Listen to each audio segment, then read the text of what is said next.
All right. It is the 1 o'clock hour, and you are on Conservative Conversations with Chris Howard. And here shortly, we will have our special guest join us.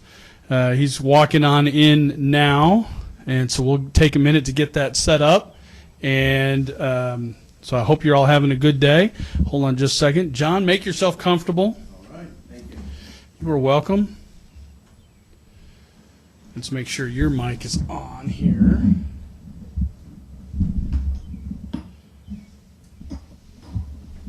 No, not that one. Yep, there we go. That's yours. Can you hear me? Yeah, I got a right channel. That's Yeah, right. you're good. All right, ladies and gentlemen, we are having so much fun. Can you hear me on there? It's a little loud there, but I will turn thank you. it down just a hair. Sorry about that.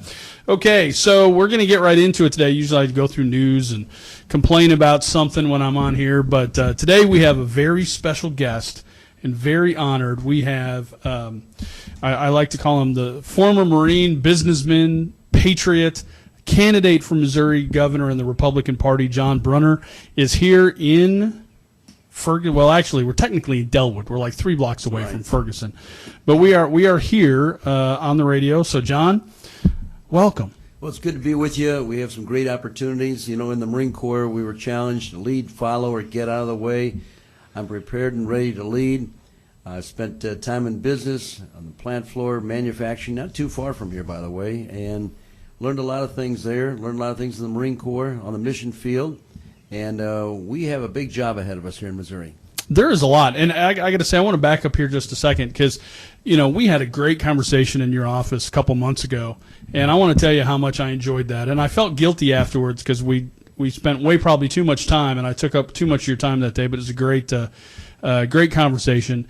And I also wanted to thank you. You know, you sent me that book about the book of James, about faith and works and all that. And I want you to know I have hardly any time to read, but I've read almost 3/4 of it. Wow. And it's an excellent book. I got to tell you, your taste in books there, that I found that incredibly biblically accurate. I found it very interesting. And I know we're not here to talk about religion, but I wanted to thank you for that. I thought it was a very kind gift that you sent me. And well, Chris, you know, it's the whole thing about putting your faith into action, and the word for faith there in the Greek is your beliefs, your core beliefs. So you have a lot of core beliefs in religious principles and constitutional principles, and whatever you've learned, it's all about putting it into action. And what profits a person, if he has faith and does no works, it's useless. So that's right. I think it's a challenge. It's a call to action. That's all. It is. No, and anyways, I just wanted to take time to thank you for that. I found it. I find it a fascinating read, and you know me, John, and I know you're a lot this way. I spent a lot of time here talking about political issues and different things, and I make a habit of not separating my Christian beliefs from my political worldview. They're intertwined, and so when I talk about stuff, I never separate them. So here's my question for you. We're going to start off with this. Successful businessman, you've supported Republican candidates. I know you ran for Senate in 2012. And that's a tough slog right there, running the primary. So now you have decided to go down this road again, except now you're running for governor. What compelled you? Because listen, you don't wake up one day and decide I want to be governor. You have to feel led and compelled to do this. What brought you to the point where you said, you know what, I'm going to step up again, and I'm going to put my time, talent, and treasure into running for governor and leading the state? Well, Chris, I think it's come down to 2 issues here. First of all, it's a sense of gratitude for the opportunities that I've had here. The free enterprise system, America is still America. We're losing our core strengths and our opportunities here, and we're headed in the wrong direction. But, you know, I've struggled through my life and ups and downs like everybody else here, but I've been very, very fortunate and blessed. And I have a sense of gratitude for the core principles of what made this country great. And number 2, it's a very simple word called duty. It's a word that's not used much anymore, but when you know you have the skills and capabilities and talents, and you see there's problems, and you can fix those problems, or you can help others and motivate and lead others, it is a sense of duty. I mean, there's a lot of things I'd rather be doing. You're exactly right. We have 11 grandchildren. Number 12 is on the way next month. It's summertime here. A chance to prop back and relax, but, you know, it doesn't make sense. I want to do my part. I care about the citizens of this state just as I cared about my troops on my platoon in the Marine Corps, just as cared for my associates in Wellston here for so many decades. And I know I'm qualified and ready to do the job. The politics part is tough, but the opportunity to be governor and make a difference in people's lives, as I've made a difference in so many other lives, I'm looking forward to that opportunity. Sure. Now, and you kind of jumped, I had myself a plan here, but I'm going to jump off my own plan. Because you made a point about, and we had this great conversation when you were in your office, and I want to kind of replay that for the public here, because I think it says a lot about you that I honestly, before we had talked, and I had talked to you in 2012 when you ran, but when I was in your office a few months ago, I really learned some things from you about your perspective, having been a businessman. And if you remember, and I'll try to jog your memory, we had this great conversation about shelf space in Walmart and how that relates to the economy and how you see that as your role is potentially the next governor of the state of Missouri. Do you remember that kind of conversation? Yeah, I do. I mean, as a small company here, again, I came back from the Marine Corps, and my dad asked me to help turn around the family business here in Wellston. We were struggling. But I tell folks here that we make personal care products, shampoo, mouthwash, rubbing alcohol peroxide. Just for your listeners here, it's all under store label, though. So it'd be under CVS brand or Walmart brand, Equate brand, Walgreens brand, for all the different retailers. And I would tell folks that the most valuable real estate in the world is 4 inches on a Walmart shelf. And everybody wants to get their product on that real estate. And so how is a little tiny company here in St. Louis able to do that? Well, we pulled together as a team. We treated each other with respect. We'd help each other. And we worked together as a family. And we were able to come up against the biggest competitors in America, Procter & Gamble, Johnson & Johnson, Pfizer, multi-billion-dollar companies, and secure our place on that Walmart shelf. In fact, today we have over a couple hundred items on Walmart, along with retailers across the country. But I think the core principle, the takeaway there, is that you can come up against tremendously tough competition and tremendously tough challenges. It is the team of people that you pull together, that you work together to make things happen. And I believe we can do the same thing here in Missouri. We have problems across the state. We have schools that are failing. We have challenges in crime, all kinds of issues. We have a state budget that's grown 60% in the last 10 years. And how's that working out for us? No, we need a business person to get in there and get the job done and pull people together, start treating people with respect, listening to good ideas, stop this top-down stuff, and let's do some bottom-up fixing of the issues that are out there. And we can take this country back one state at a time. It begins right here in Missouri. We have a great opportunity, Chris. We really, really do. Sure. Well, and, I'm not originally from Missouri. I chose to live here. I could have lived in 49 other states. I'm originally from Illinois. Don't hold that against me. So, and as I tell my family and friends, they pick on me because I'm a Cardinals fan now because I live in Missouri. And I tell them, I said, listen, the Lord God has seen fit to deliver me from the wandering in the baseball desert and has brought me to the land of baseball milk and honey. But you're right. Missouri's got a lot of great things going for it. And you touched on something there. I kind of made myself a note because I wanted to go back to this. Is the governor, potential governor, you have the opportunity to really lead the legislature. We have these super majorities, but it's not the same thing as having the executive office, right? And you have the opportunity to lead from that vantage point. And one of my complaints, and I'm going to get in trouble with my fellow my fellow friend legislators. I'm not a legislator, but they're friends of mine. We have not yet, in the years that we've had supermajorities in the House and the Senate, actually shrunk any real significant part of the state government. We haven't done it. We haven't done it because we haven't had the executive office.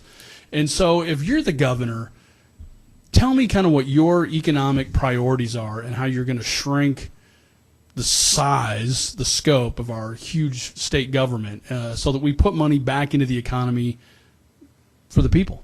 Well, Chris, you're exactly right. I think we have a legislature that's trying to do the best they can, but there is no substitute for the CEO, for the chief executive, for the president, for the governor of Missouri, somebody who comes in with a business sense of looking for the efficiencies and opportunities. And here's how we are able to not only have this little business turn around to become the largest in our industry in America and be recognized by the top retailers as a vendor supplier of the year. It's all about driving down and finding efficiencies and opportunities and delivering results, because in business, as everybody knows, no matter what size your business is, if you don't get results, you go out of business. That's right. Well, government doesn't have that mindset. It's going to take a leader to do that. And I believe that I've set a personal target of 3.8% on our budget. That's $1 billion. Now, $1 billion is a lot of money in my world and most people's world. But 3.8% is not. And the issue is that we haven't had a business type of governor looking for those opportunities and finding efficiencies and pulling teams of people together. I've done this for decades, year after year after year, and that's how we won. So we're going to find efficiencies and opportunities in state government. But behind that, each of these 16 departments needs excellent leadership, and it needs to have clear goals and objectives. We need to have budgets within each of those 16 different departments that have specific goals and accountability. The process works in the private sector. People are people no matter where they work. Give them specific goals, recognize and reward them when they accomplish those goals. We're going to find opportunities to have a lot of savings in the state government. Those savings can either go back into roads and or back to the citizens, because we have the highest tax rate compared to the surrounding states. We got to be competitive there. So these things are fixable, but you can understand when you have lawyers that have been running the state for a number of years, they just don't have the background of a business person struggling against top competitors. Right. Well, and you brought up and that's why I loved that conversation about that, the most valuable space on a shelf. Because if you remember, I used to work for Walmart. Right. And so, right. at the local, and the best thing about Walmart, you can say a lot of bad things about Walmart, and I get it, but one of the things that I loved about working at Walmart as a manager was if I had in any given department that shelf, that proverbial shelf we're talking about, if your product wasn't selling, it was out. You're gone. You're exactly I don't right. care what your arrangement was with the buyer in Bentonville, I had the authority to pull your stuff and put somebody else's stuff there, or I had the ability to put your stuff in and take somebody else's stuff out. And I did it on a pretty regular basis. And, so you bring up an excellent point here about let's just take MoDOT, since you brought up roads, which is a huge, huge issue in our state. Their inefficiency is pretty legendary. It's pretty legendary. And as governor, you will have the opportunity to put people in place that will maximize those efficiencies. And I guess, as you mentioned, all the different departments, and you have the directors and subdirectors, there's going to be a huge vacuum if you win the governor's race of smart people into Jeff City, I hope, right? It's exactly right. And first of all, the bigger problem with MoDOT is that you don't have a long-term 5-year, 10-year plan. I don't know how you could do major capital improvements, bring in major equipment, find the best prices, and deliver the best product if you don't have a long-term plan and long-term funding and commitment. Right. But it also goes down to finding good leaders in each of these departments that can drill down and make it more efficient all the time. And that's what we can do. I have found in most cases, most people come to work wanting to do a good job. They want to feel good about what they're doing. Sure. They want to accomplish things. The problem is if you don't have leadership in there that tell them, hey, you're doing right, you're doing wrong. And two things I always tell folks in terms of leadership. You ask two questions. What do you need and how can I help? And that's what I'm going to do as governor. We're going to every department. What do you need and how can I help? Yeah. Whether it's at MoDOT, whether it's the University of Missouri, no matter where it is in the state of Missouri, we're going to find out what we can do to get these things turned around. And it's going to be amazing. I'm tired of hearing that Utah is best in business 5 years in a row. I mean, Utah, who wants to go to Utah? I mean, are these braggarts down there in Texas? You know? I'm tired of hearing about Texas. We're going to start in 2017. If your listeners and you're the friends of your listeners elect me as governor, 2017 is going to be the turnaround for Missouri. We're going to bring the jobs back. We're going to improve the economy in this state. We're going to be able to fund the roads and help fix our schools. Good things will happen. Nothing like on a personal level, nothing like a good job to help you and your family out. Sure. Folks in my business, people say, well, John, you're a very successful businessman, but let me put it this way. with all my associates, employees, the numbers, the hundreds of new cars they bought, the hundreds of mortgages that were paid Sure, for, yeah. the vacations they took, the hundreds of thousands of kids that went to college, all these opportunities that have happened in terms of a successful business and growing enterprise. The fact that they could depend upon a future. I mean, it saves a few marriages when you know you have a job that's going to last 20, 30, 40 years. Yep. Well, that's what we can bring back to Missouri. We can bring this same process and same principles that works in a business and works for the state of Missouri. And whether you're in agriculture or you're teaching or education, manufacturing, it doesn't matter. We are going to produce some results. And basically, it's getting government out of the way. That's the first step to producing results. Well, and as Republicans, we believe that there should be more taxpayers, not more taxes.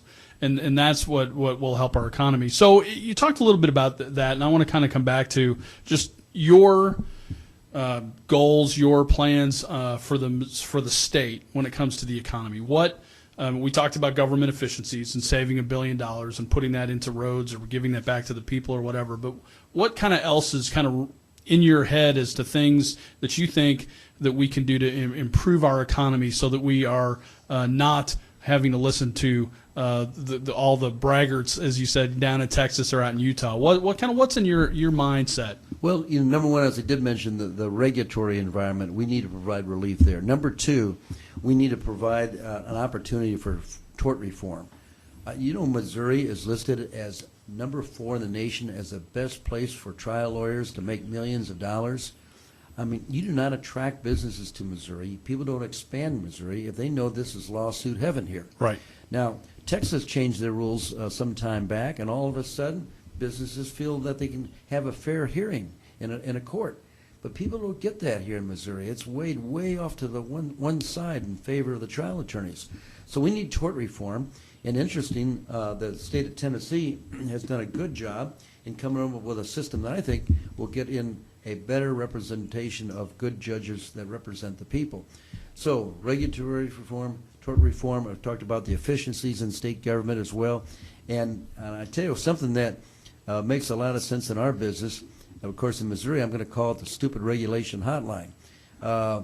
Whenever you find problems in this state, we might have to have 20 or 30 people manning the phones, but we got things that we're doing dumb, just dumb that doesn't make sense. I'm going to drill down and fix these issues and figure out what we can do to get rid of these dumb things that are slowing this state down. Sure. The other issue is that there's states all across this country that have great ideas. Met with the governor of Maine. He was on the streets as a 12, 14-year-old kid, but he's doing some good things here in terms of welfare reform. Different states are coming up with different ideas. Texas right now, they're getting rid of their toll roads. They're being more competitive. I have this vision of Missouri being the distribution hub of America.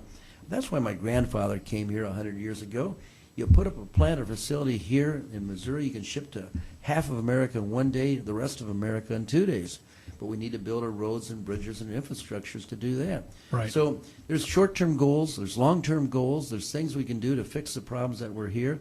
A lot of it is decentralizing the decision-making, letting the people locally make the decisions of what they need and what resources they need, whether it's on the road crews or in our local schools. Let's bring the control back to the parents, back to the teachers, back to the school boards. We'll get our schools turned around. Well, and education's a big deal, and I hadn't really planned on going into education, so maybe we'll come back to that. But so I want to stay on the economy for a minute because we're up here in Delwood and Ferguson and all the rest of that, and everybody knows that the economy's tough up here. This isn't. I mean, I live in West County. Economy's pretty good there. We got a lot of businesses on Manchester Road. People don't even realize that in Baldwin we don't even have a property tax. Well, we have one, but it's zero. It's zero because we get enough from the pool tax and the sales tax off of Manchester Road and Clarkson Road, or Clarkson's actually over in Ellisville, but Clayton Road. So we don't have that problem. But up here, listen, that the rising tide raises all boats, and the economy needs to get better. So as governor, and I know that every part of the state has their own unique problems, but clearly the economy in a microcosm in North County, St. Louis is a serious issue. And what are your thoughts on that, if you have any? Well, I do, and I'm the only candidate run for governor who actually knows firsthand.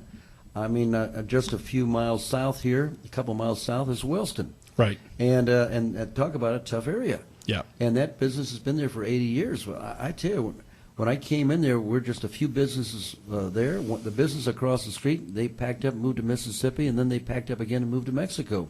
But our business is still standing there. So when you talk about North County, jobs and the economy, people in our factory there have been working there for 20, 30, 40 years. They've come in here, we pulled together, and you have more challenges. I mean, I know firsthand, especially in the early days when I got out of the Marine Corps, we're trying to bring in some good people to help the company turn it around, and they'd be set up for their interview. And I said, oh my gosh, but it looks like my 10 o'clock is showing up.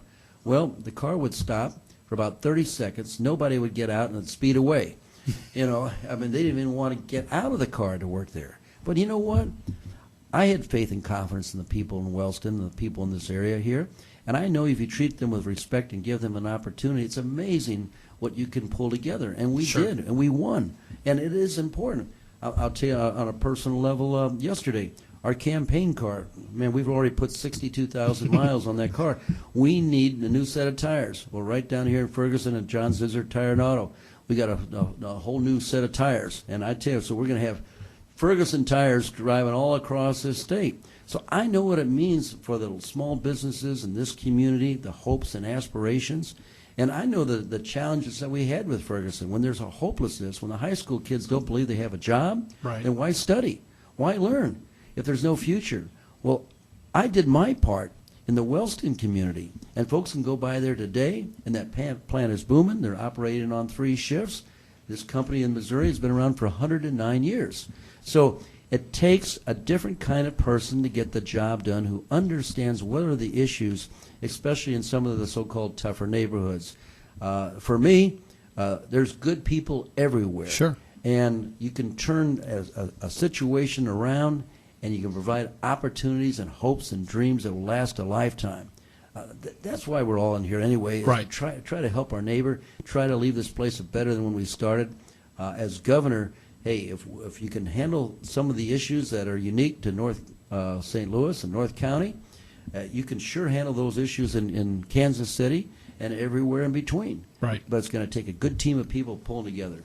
Well, and I don't want to paint a negative picture of up here because, listen, there's some great restaurants up here, and I've had, James Knowles is the mayor up here in Ferguson, and I've talked to a lot of other people, and there's some great attributes up here people just don't know about. But if you don't mind, I want to kind of delve into. I hate future hypotheticals, but since we know all of what happened in the past, I'm going to throw this hypothetical at you in the past. So Ferguson, 2 years ago, Tragic. And the governor. No show. I know you. I mean, you're a nice guy, but I also know that you're a former Marine and you're pretty tough. I have a feeling you would have showed. Listen, leadership shows up at the front lines. I mean, that's your basic first day step in the Marine Corps. Lieutenant, you got a platoon, you got a rifle platoon, you got 45, 50 guys behind you. The lieutenant is there on the front lines all the time, working with a team of people. The same thing on the plant floor in manufacturing. You're not working some fancy office building. You're in there on the plant floor helping people out. I've been on the mission field. Some interesting places from Africa and the Philippines. You're right there in the front line. Leadership shows up. Now, to me, it's you and I get it. It's basic, showing up. Right. Okay, being there. But unfortunately, politicians like to waffle and waver and maybe just hope things turn better. And maybe you just don't have the competence or experience to know what to do. But I understand from my principles, as you said in the military, show up and lead from the front, clear chain of command, clear authority, understand exactly what you need to do. And frankly, if you make a mistake, you pull the team together and say, let's not let that happen again. But what happened in Ferguson, the second time was worse than the first time. Yeah. I mean, things like that make me angry. And there's a lot of good businesses that were destroyed. Some are struggling back. Some are going to make it. Some are not. But you know what's happened worse than that? The reputation of the entire state of Missouri is pulled down. And the so-called Ferguson effect that has affected our state police, our local sheriffs and police departments. You know, these officers are trying to do the best job they can, and nobody's perfect. I'm not saying that, you know, everybody is a perfect. There's a perfect career pattern for everybody, but right now the crime rate has gone up 30 to 40%. St. Louis now has become the #1 crime capital in America. We have no issues with Baltimore. We need to turn this thing around, because when we get back to jobs, and the best hope and the best opportunity for folks is a good job, well, when you have a high growing crime rate, it's very, very tough to get people to either expand businesses, and a lot will just pack up and close and leave town.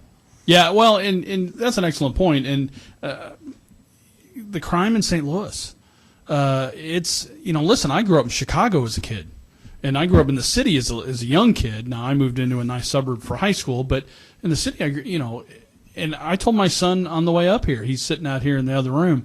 I told him on the way up here, I said, listen, this is more dangerous than when I was a kid if we were in the city. And this is peaceful compared to what the city is. And I realize it's a local issue, and I know that the city is struggling with this, but as governor, you've got this city that is basically creating a worse effect than anything that happened in Ferguson. Really, long term, much more damaging to the image of the state. What do you do? There's this local control thing, so you don't want to come down, too heavy. But on the other hand, this is a tough. It's a tough. I'm posing you a tough question, and it's in a tough situation. Well, but what do you do? It is tough, and you can always go back to the kind of fundamental roots of our culture, the breakup of our families. When you don't have strong family units, then it's very difficult for the kids that are growing up to have the leadership they need, or the care that they need, or the support that they need.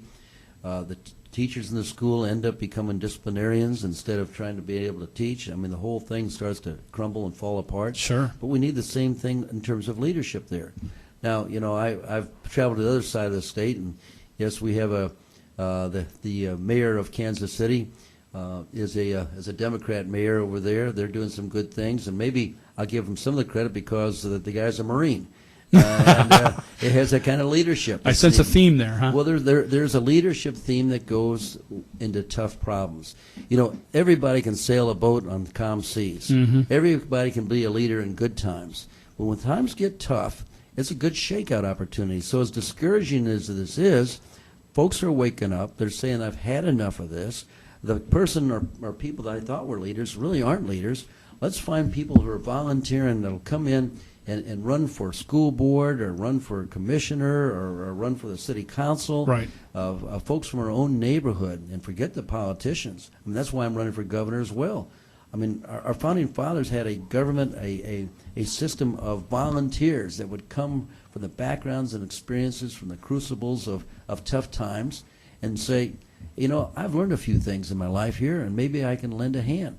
And it is a tough commitment that needs to be done. And right now, there's a lot of talk in the city of St. Louis. Who's going to be running for mayor? There's a lack of leadership. There's challenges going on. Unfortunately, we need good, strong leadership in all of our communities, and a strong leader, particularly in the state of Missouri, as governor. Yeah, no, we do, and we can beat up on Nixon a lot because clearly he's been. I really, and you know me, I'm not very mean spirited, but I honestly, when I saw what happened, especially in Ferguson, what I call 2.0, the 1 year anniversary, he was a coward. Well, and where was our Attorney General? Yeah, he wasn't here either. Yeah, our Attorney General, Chris Koster, wants to run for governor. Yeah. And he doesn't show up. And I'm going to tell your listeners, folks, the best indication of future action is past action. That's right. And so together, both Chris Koster and Jay Nixon have 52 years in politics. Okay, how's that been working out for us? How's been that working out for the opportunities, all those promises made? They come as friends. They call themselves friends of working people, but really, are your jobs stronger? Are your communities safer? Are your schools better? How many businesses have left just the St. Louis region since Nixon's been governor? Exactly. The headquarters have left. Oh my gosh, Fortune 500 companies and everything else. We don't have international flights out of Kansas City or St. Louis anymore. If you want to call it Canada, but we used to be an epicenter here of business and industry. Yeah. And we're losing this. It all goes down to leadership.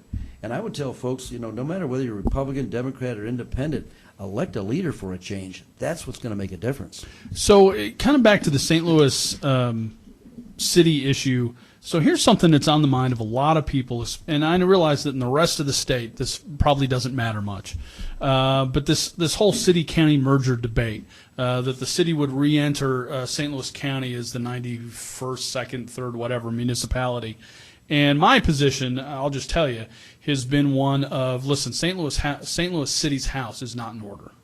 St. Louis County's house is only slightly better.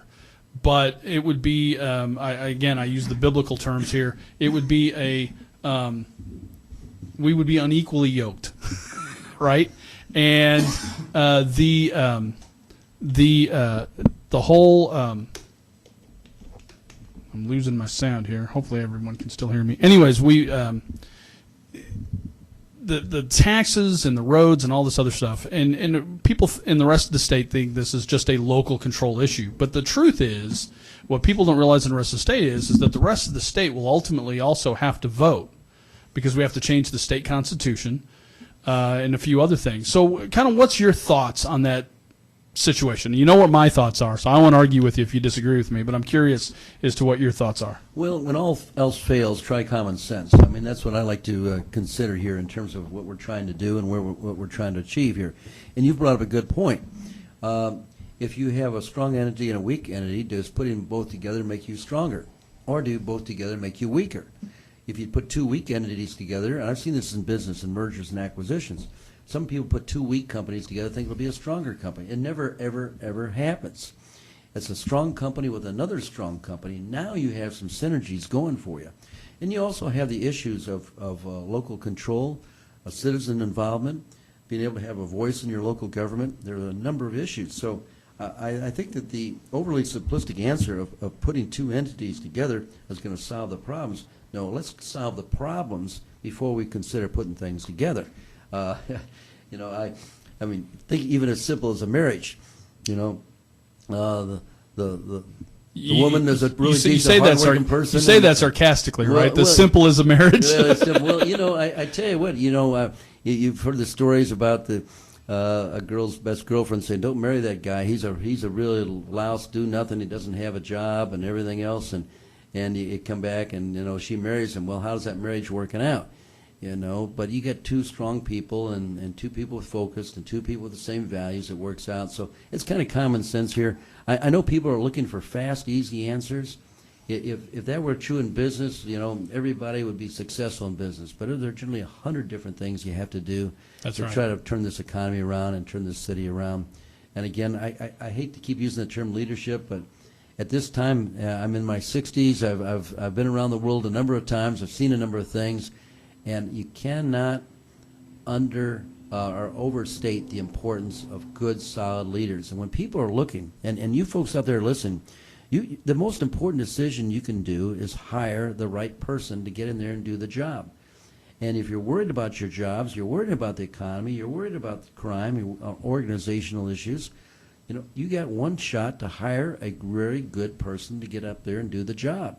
And there's a lot of nice people running for office. And I know the Democrat who's running, he's a nice guy. He's an attorney. And I know a couple of the Republicans who run. They're nice attorneys. And there was another guy running on the Republican side that is a kind of a nonprofit organizer. Nice guys. But folks, we're in tough times. Unfortunately, we may be in tougher times. And you get to get the person that you believe can really turn things around, build teams, build resources, and fix problems. In our company, we're known as the go-to can-do people. And we're challenging everybody, go to, can do, get it done. We got a great opportunity, and whether it's here in Wellston or Pagedale or Jennings or city of St. Louis or in some of the rural communities across the state, everybody still has the same hopes and dreams and aspirations. We need good leadership to pull people together and get this state back on track. And I should have led with this, and you kind of brought it back. So I should have started the show with this. So you're running for governor. You're a businessman. You were a Marine, family man. You were in the mission field. Kind of give me the 3-minute elevator pitch speech for the listeners. Kind of your resume and what you bring to the table. I should have led with that, and I kind of jumped into the fun stuff. But take a few minutes and just kind of make that you know what I'm talking about, the business, the elevator speech, and kind of tell people, what you bring to the table. And we've talked about some of that, but I'm going to give you free reign here to just make your speech here. Well, I appreciate it, Chris. And let me start with the listener out there, the voter, the person who is hoping to keep the job or working hard, or the teacher who's struggling with their students in school, or whatever your background experience are. Maybe you're a nurse, maybe you're in the healthcare profession, maybe you're driving a truck, maybe you're driving a forklift. You have an opportunity here to solve problems in this election. And I would propose, and I think we all agree, that our number one problem in this state is our jobs, bringing our jobs back, getting our economy going. Because with a good job, good things can happen. Health insurance follows good jobs. Opportunities for kids' education is a byproduct of a good job. So if the problem is jobs and the economy, then I would suggest that you look at the different people that are running to be governor that will say they can solve the jobs and the economy.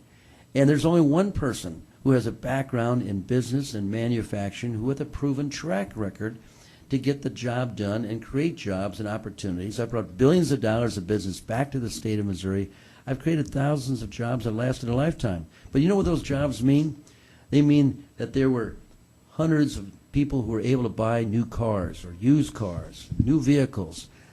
There were thousands of families who were able to pay for mortgages, take vacations, put some savings away, be able to provide for thousands of families education for their kids. It's all about finding a person who understands what it means to get this economy back and growing. So that's the biggest part of my resume. I spent 35 years there. But my time in the Marine Corps, I was active and inactive, a total of 18 years there. I have those leadership principles I bring there. In the mission field, that's particularly critical. There's leadership needed there. You bring people together with all different kind of religious beliefs, and you're trying to pull them together and get them all going the same direction and decide what things can we agree on, what things we can't agree on. There are a lot of team building there as well. And finally, I've been a lifetime constitutional conservative. I'm the only person who can say that I'm the constitutional conservative outsider, a person that brings a fresh perspective. But I don't give up on the core principles that have made this country great. Our Bill of Rights, our First Amendment right to defend our religious freedom and religious liberty, our Second Amendment rights, which are so critical, our 10th Amendment that causes the states to maintain all those opportunities not specifically stated delegated to the federal government. We need to fight back with our 10th Amendment rights to turn our states around. So the best thing I can say in summary is that my values run deep, my experiences are broad.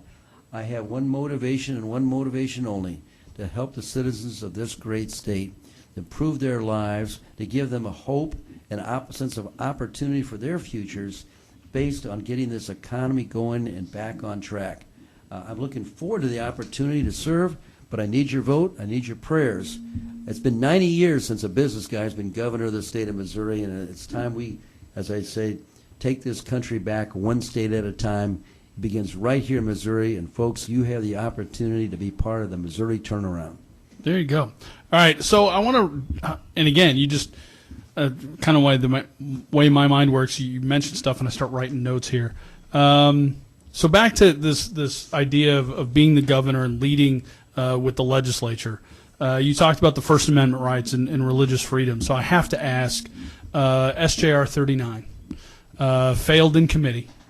Some would suggest that really the House leadership didn't really want to fight that battle this year. Or maybe they would have handled things differently. And I don't want you to really comment on that as much as just what were your thoughts about SJR 39? Will it come back? And if you're governor, how do you lead that effort, if that's an effort you want to lead? Well, yeah, I was supportive of SJR 39, and let's never forget that this was simply to allow the people to vote. This wasn't passing any legislation. This was sending this to a statewide ballot. Right. The concept of we the people. Now, unfortunately, there are folks who are afraid of we the people, or afraid that we the people may vote the wrong way or not vote their way. We have one candidate running on the Republican Party who was against SGR 39, against allowing the people to have the vote. And when it got to that committee, and a couple of votes in that committee would have made a difference. Right. And I talked to many members who were leaning against that SGR 39. I said, it's all about giving this an opportunity for we the people. So, my friends, we need to elect a governor and leadership that put their trust in the people. I mean, it's the old totalitarian regimes under Nazism, communism, that all the top down that didn't trust the people. Our country was founded on trusting the people. That's right. And so if you're afraid of how the people are going to vote, I tell you, you're in the wrong job. I say, let the people vote. And you know, and we, when that came up, I did a lot of I had Bob Onder on the show and some others, and we talked about it. But you know, we live in people aren't under the mistaken, because of our poor education system, that we live in a democracy, but we don't live in a democracy. We live in a constitutional republic, and we use the democratic method by which to elect our representatives. And because of that form of government, our representatives generally make our laws for us. But there is a reasonable and proper time when the legislature should put things to a vote of the people and allow them to decide. Now, I am... how do I put this? I'm a true Republican in the sense that even if there was, even let's say if I had disagreed with SJR 39, I was completely in support of it, but let's say I disagreed with it. And the issue wasn't whether to pass it, but to allow the people to vote. Even if I was against it, I'd say let the people vote. I think that I don't think we should do referendums on everything. I think that's expensive and wasteful, and that's kind of goes against what our government is for. But don't you think that really...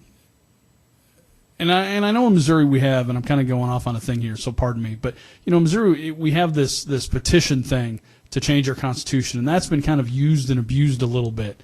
But on the other hand, I think that it is reasonable and proper that from time to time our legislature puts these major, back to your 10th Amendment conversation, states' rights to decide certain things for the state. And I don't know. I guess I'm kind of Chris, making my own point, but you're exactly right here, and we are use a democratic process for a constitutional republic, and that's not. And we elect people in there, in our legislature and the state senate, to make those decisions for us. And if we don't like those decisions, we have an opportunity called an election. That's right. We get the fundamental principles, but let's put this SGR in the context of what is happening right now. By an over-encroaching and expanding leviathan of a federal government who is dictating to us to all reaches and getting in all parts of our culture and our society and telling us, you know, what bathrooms we can use. That's right. All the attacks that are coming. Yeah. And so in difficult times when we're challenged by a federal government that is attacking our values, attacking Missouri values, there are those occasions, and they should be more rare than not, that when we want to stand up and protect something as basic as our First Amendment rights, and it's the First Amendment, and first for a reason, because it is the most important of all of our fundamental rights, then we the people should be heard. And so I tell you, going forward as governor, there'll be opportunities that I will be able to lead so that we the people have the voice, and we will engage we the people, and they will have a greater voice in what they say and do. And now, I can't drill down and try to put blame and fault on different members of the legislature and all that. I think for the most part, they did the best they could. But I also tell folks, I said, there's so many attacks here, whether the whole issue on right to life and abortion, right to work, religious liberty, the bathroom doors and bathrooms, and who can enter in and who can't enter in. And everybody's engaged in all these different activities, and they all supporting their most important cause. And I'd like to tell folks, if everybody would just take their time and resources here over the next couple months and elect a governor that shares your values and shares your fundamental constitutional principles, we can solve all of these issues more quickly and more efficiently. We have a primary August the 2nd. We need you to get out there and vote, and that's how we make the changes. Yeah, well, and that's so true. and I want to go back to this, and I'm going to kind of challenge your Marine mentality here a little bit. You talked about the Leviathan of just the enormity of government. You know, I go to I work for the St. Louis County Council and for Mark Harder, and I go to a lot of events, and people say, and I go to these networking events for chambers of commerce, and they say, well, what's your business? And I said, well, my business regulates your business. It really doesn't matter what your business is. Everything that passes through my hands or my boss's hands impacts your life in any way you can imagine. But the federal government, even if we get a Republican elected in November, it's going to take time, and the federal government's going to continue to press states.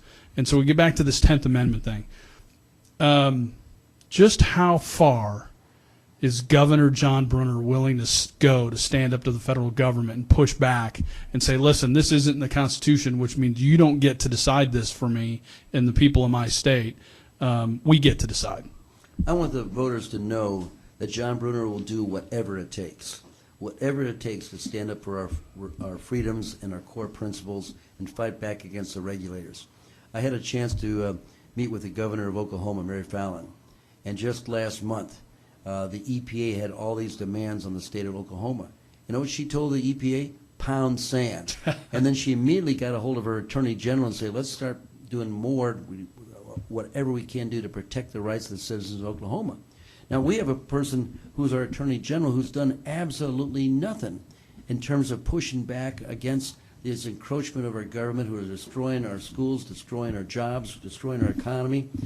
And what I need as governor, I need a good fighting attorney general that will step in, and together we can do the lawsuits, we can throw every blockage that we can possibly can. There are issues that we don't have to comply.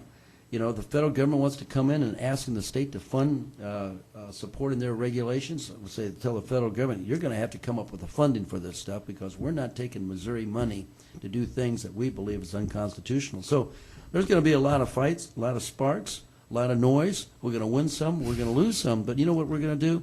We're going to encourage other states. There you go. Other states will encourage other states, you know. And once you start to build a critical mass of states pushing back against the federal government, a big change will happen. Now, it will happen also at a faster pace if Hillary Clinton is not our next Amen to that. President. You know. Amen to that. So we have an opportunity there. But, folks, don't look to our national government to solve the problems. Let's look at the state. Let's look at the governor and the attorney general. That's where we can win. And you bring up a good point, and you started to mention it earlier, and I kind of glossed over it, but I want to go back to this opportunity here. Chris Koster. This guy says, and was at one point, a Republican. I mean, he was a Republican state senator at one point. Right. And now, as Attorney General, to what you said, this is a guy who has not stood up for Missourians against the federal government in anything.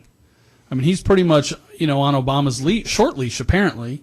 He didn't stand up for us with Ferguson. He didn't stand up for us with the Obamacare. That we passed thanks to State Senator Jane Cunningham. We had the healthcare freedom resolution here in the state, and that passed with an over 70% vote, which means if you got a 70% vote for something, there's a whole lot of Democrats voted for that. Right. That there aren't 70% of this state are not Republicans, and so this is a guy who just.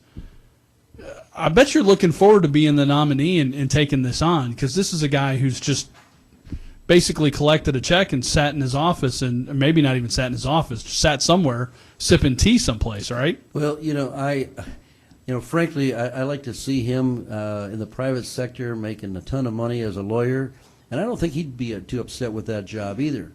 But I want to tell folks here, how are we going to beat Chris Koster? He has millions and millions of dollars from the trial attorneys, from labor unions, and he's a tough competitor. Like you said, he was a Republican, so he's got the NRA support and right to farm. He's playing both roles. He's a typical politician. He's been around for 20-some years in politics. So you're saying he's the party? He's not a Republican or a Democrat. He's the party of Chris Koster. Well, he's a party of Chris Koster, but he also supports Hillary Clinton. Yeah. And if he supports Hillary Clinton and Hillary Clinton's principles here, which are Obama's principles. That is bad for Missouri. That is not Missouri values. But here's how we beat Chris Koster. We're not going to change the state unless we win this governor's race. That's right. And to win this governor's race, we need a clear and compelling contrast. I mean, there has to be a big difference. And this is the year of the outsider. People are fed up. But here's the contrast I would propose to your listeners. You have a contrast with Chris Koster, who is a trial lawyer that kills jobs, versus a businessman, John Brunner, who creates jobs, between a liberal insider versus a constitutional outsider, between a politician versus a Marine. And I would ask all you listeners here that I am that compelling contrast, that clear choice to win this election. And by winning this election, we will have the change that we need. We'll have the leadership for the change that we need, and it'll all be based on solid constitutional conservative principles put into action with a business sense of go to, can do, get it done. That's the opportunity we have. But the thought of having another lawyer, trial lawyer, another pro-Obama, pro-Clinton person as our governor, we're 47th place, as I said earlier, we'll be at 50th before we know it. And we'll have to go to other states. Our college graduates will go elsewhere to look for jobs. Revenues will shrink. The spiral will go down. Our schools will have a tougher time. And as we talked up earlier here, you know, the funding and resources for our local police, our sheriffs, our highway patrol, they need help and support. Let's turn this economy around. I keep emphasizing this point. As an outsider, as a business person, as a Marine, if we get the jobs back here, and we will, and we'll get the economy turned around here, and we will get this job done and have a more efficient state government, unbelievable. I mean, when you talk about the number of employees in state government, we have over 60,000 employees. Indiana, a bigger state than us, has half the amount. What's everybody doing? Okay, it's all about efficiencies and opportunities, and I want folks to know that they can have a sense of confidence with a business person that can help turn this state around. Folks, I tell people, I'm not looking to jumpstart a political career. I don't want to extend a political career. I'm simply here to do the job. And I tell you also one important issue, I can't be bought. I owe no favors, and people don't owe me favors. I'm just in there to do the right job, get the job done, and get home. No, that's you know, Koster's just he's part of this what I call and I'm not the first person to say it. He's kind of the manage the decline mentality rather than, as you say, or ride the decline, not even manage. Ride the decline. Ride the decline. Roller coaster straight down, huh? It doesn't come back up again. So I want to shift gears here a little bit because, as you know, I'm real involved with the Republican State Party, and it's something that is of concern. And I think in this year we have a better opportunity than in any other year, and not just because of Obama, but in any other year going past. You know, the foundation of our party was about ending slavery. And when you look at the immediate post-Civil War period, we had black legislators, senators, or not senators initially, eventually, but a lot of members of the House of Representatives and leaders in states and all the rest of it, they were African Americans, but these were Republicans. And we have lost our way as a party, I think. And we need to bring those people back into what is the party because, and I'm sure you're aware of this, but I'm going to, for the benefit of the listeners, you know, there's been some extensive, well, it's expensive too, but extensive polling done that says that, listen, a huge chunk, we're talking 60%, 65% on all these issues. The minority community is pro-life, not just anti-abortion, but pro-life, cradle to grave. They are pro-school choice because they're tired of their schools being horrible. They are pro-traditional marriage. The breakup of the family has hit them the hardest, has been the most destructive to them. They are pro-small business because they realize that economic freedom is real freedom. And these people need to be back in the Republican Party. And the Republican Party hasn't done a good job of telling these people who we are, really. We've allowed our enemies to define us. If you're the governor, you will also be the head of the Republican Party in this state. I mean, there will be a chairman elected for the party, but you will kind of be the guy, right? How do you return the party back and bring those people back into the party, and that so that they understand that we are not their enemy, that we share a lot of the same values. The really skin color isn't really a part of that equation, but they don't know that because we haven't told them. Well, you're exactly right. And I tell you, I'll go back because in political races and campaigns, everybody will give speeches. Yep. They will take a poll and give a speech to help get themselves elected. But I say go back to a person's record and background and experiences. When I was a Marine in the Vietnam era, there was a disproportionate amount of minorities there in the Marine Corps. I mean, those who could afford to go to college got the deferments. Some went to Canada. That was not the time, and I volunteered, even though I had a high draft number. But we pulled together, and we learned through mutual respect and got the job done. And I kept extending my tour in the Marine Corps. I found a home there, okay? And my first platoon sergeant, African-American, another one who was from Jamaica, and then another African-American. Now, these three gentlemen, they are gentlemen, but they are tough war fighters. I learned a lot from them. I have tremendous respect.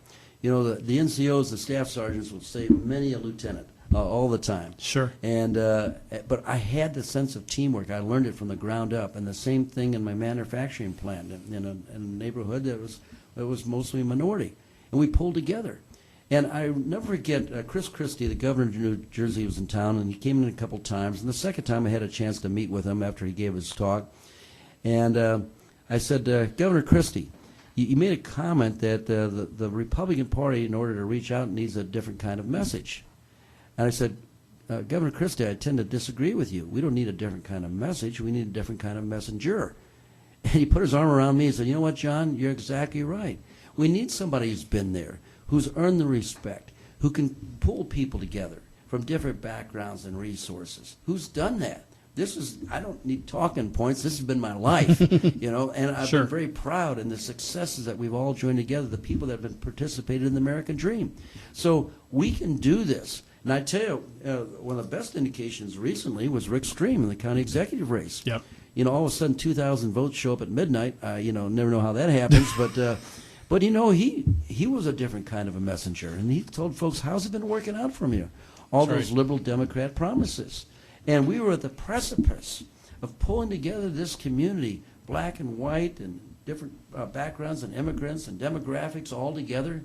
And I think Rick would have done a fantastic job. And he was getting that message out because he was a different kind of messenger that people respected. Yep. So, folks, we need people who have had those experiences. Those are the people that you need to put in place as leaders, and we'll bring folks back. And you're right. The core of our party was founded on freedom. That's right. Freedom is very appealing.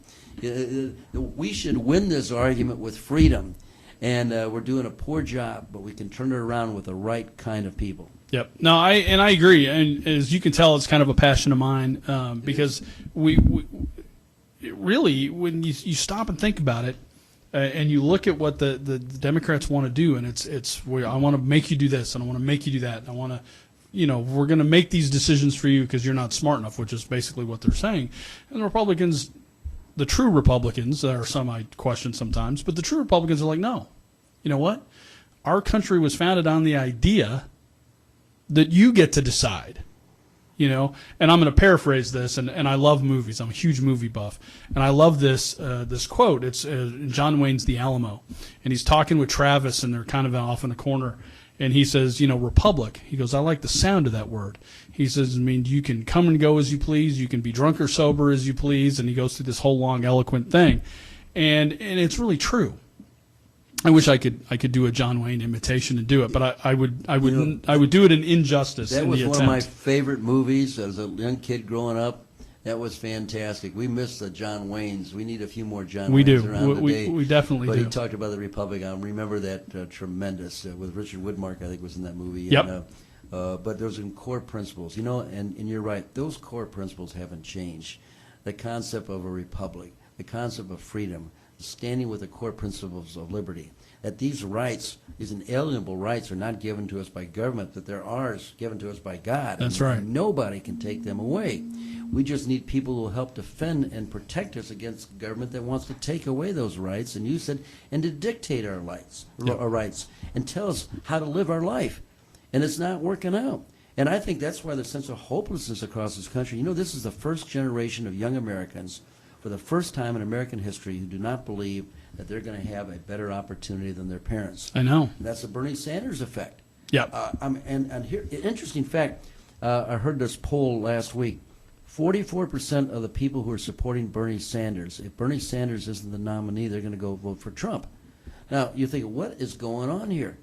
Hey, these young people have a sense of hopelessness. Yep. And the reason our economy is crushing and the jobs are going overseas is the government has stepped in and taken away our freedoms to run our farms and run our shops and our stores and teach the way we want to teach our kids. And so we're not getting the results. Yep. And we're not getting the results because of government intrusion. We get back to the freedom solution. You know, I would say more freedom, less government equals more opportunity. I was never very good in math, but I got that one. More freedom, Sure. freedom, less government equals more opportunity. And this is the message that works for everybody, no matter what their background, race, Yep. color, or creed. No, you're 100% right. And like I said, it's a passion of mine. Well, listen, we're coming up on the top of the hour, and I want you to know how much I appreciate you coming up here and talking to everybody. And so I'm going to give you kind of the last few minutes. Whatever we didn't cover, you want to cover. Whatever you want to say to people, I'll give you the floor again and let you make your final appeal.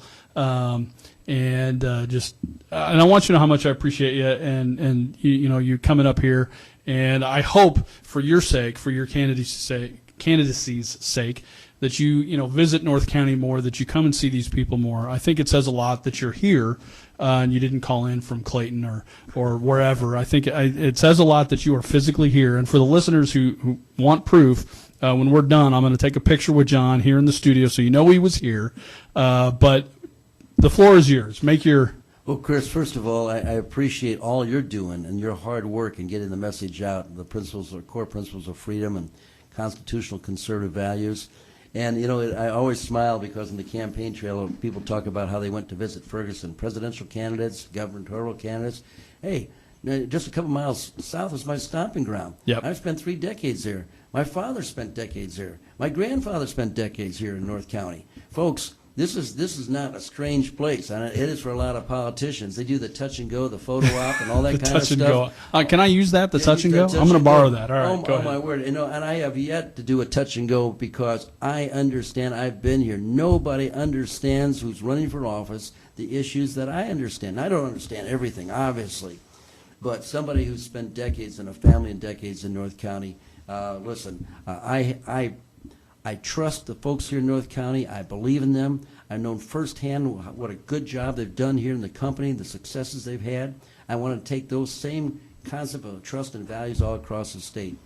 If I could leave one word to your listeners, folks here, is that I wish there was a way to get politics out of politics.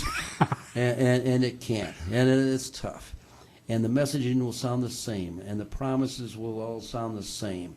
And the attack ads will come, and they happened to me and our family, and they tore down my business and tore down my family.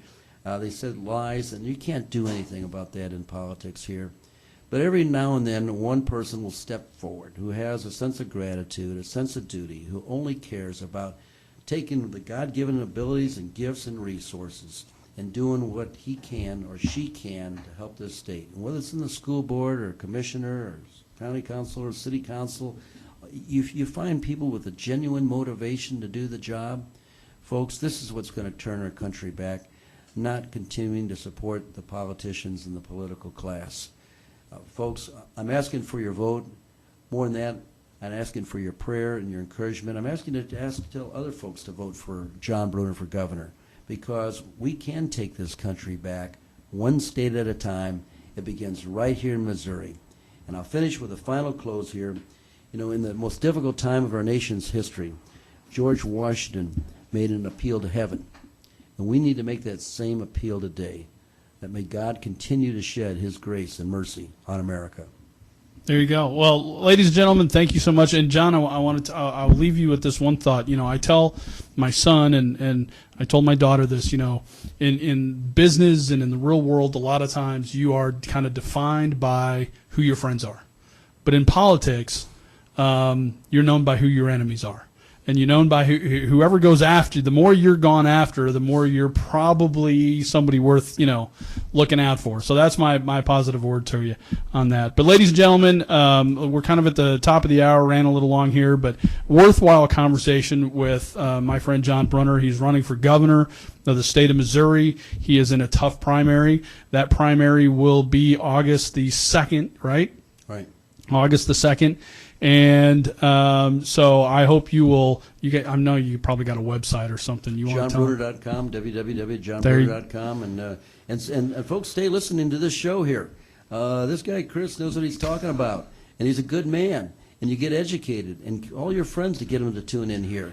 We need more leaders like your host here today. Well, thank you so much, John. You're always gracious, and I appreciate that about you. All right, ladies and gentlemen, I'm going to put the jazz music back on. I will take a picture with John and show you that he was here, and I will see you tomorrow.